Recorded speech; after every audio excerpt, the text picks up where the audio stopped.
আসসালামু আলাইকুম রহমতুল্লাহি ওয়া আজকে চলে আসছি আমরা মদিনায়। রিয়াদ থেকে মদিনার উদ্দেশ্যে রওনা হওয়ার পর আমরা দীর্ঘ 7 ঘন্টা পর মদিনায় এসে পৌঁছাইছি। আর আমরা রওনা হয়েছি রিয়াদ থেকে 4টার দিকে। আর 4টার দিকে রওনা হওয়ার পর আমাদের 7 ঘন্টার উপরে সময় লাগছে মদিনায় গিয়ে পৌঁছাইতে। আর চলেন আপনাদের জার্নিটা কেমন হয় সেটা আমি দেখাই।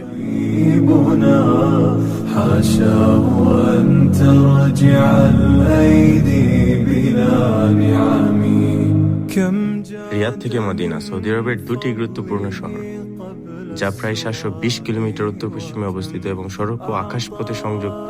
এখানে যাতায়াতের জন্য রয়েছে বাস, ট্রেন, বিমান, এই তিনটি ব্যবহার করা যায়, যা হজ ও উমরাদের জন্য খুবই গুরুত্বপূর্ণ পথযাত্রা।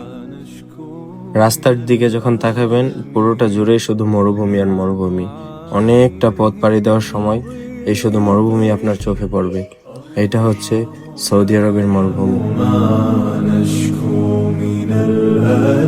যদি দুনিয়াতে কোনো শান্তির জায়গা খুঁজতে চান তাহলে আমি বলবো মদিনা আছে শুধু একটাই জায়গা যেখানে শান্তির কোনো শেষ নেই, যেখানে বাতাসের সাথেও শান্তি মিশে থাকে। মদিনা আল মুনাওয়ারা হলো সৌদি আরবের হেজাজ অঞ্চলের একটি ঐতিহাসিক শহর, যা ইসলামের দ্বিতীয় পবিত্রতম স্থান, যার নবী হযরত মুহাম্মদ সাল্লাল্লাহু আলাইহি সাল্লামের হিজরত এবং তার রওজা শরীফের কারণে মুসলমানদের কাছে অত্যন্ত গুরুত্বপূর্ণ। এখানে মসজিদে নববী, জান্নাতুল বাগি, মসজিদে কুবা এবং উহুদ পাহাড়ের মতো ঐতিহাসিক স্থান রয়েছে, যা হাজি ও পর্যটক ও মুসলমানদের কাছে বিশেষ আকর্ষণীয়। আর আমাদের ইসলামের নবী হযরত মুহাম্মদ সাল্লাল্লাহু আলাইহি ওয়াসাল্লাম মক্কা থেকে মদিনায় হিজরত প্রস্থান করেছিলেন এবং তিনি এখানেই শেষ নিঃশ্বাস ত্যাগ করেন। তাই এটি মুসলমানদের জন্য খুবই তাৎপর্যপূর্ণ। আর সারাদিন ক্লান্তির পর এখন আমরা চলে আসছি দুপুরের খাবার খাওয়ার জন্য, কারণ আমরা সবাই ক্ষুধার্ত। আর এটা ছিল মদিনার মনোয়ারের পাশেই একটা বাঙালি রেস্টুরেন্ট।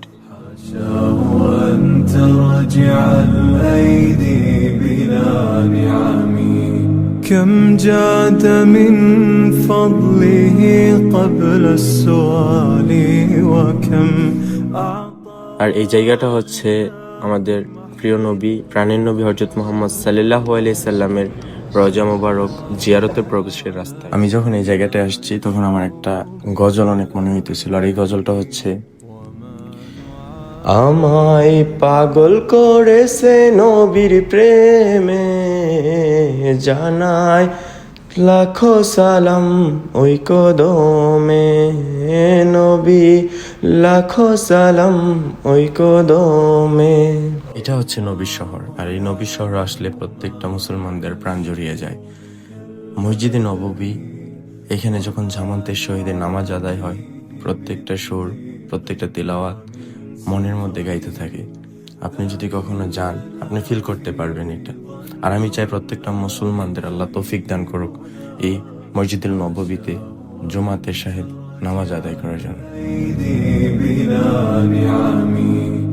আর আজকের ভিডিওতে এখানে বিদায় নিব। সবাই ভালো থাকবেন, আবার দেখা হবে আরেকটা ভিডিওতে। আমাকে ফলো করবেন, পাশে থাকবেন।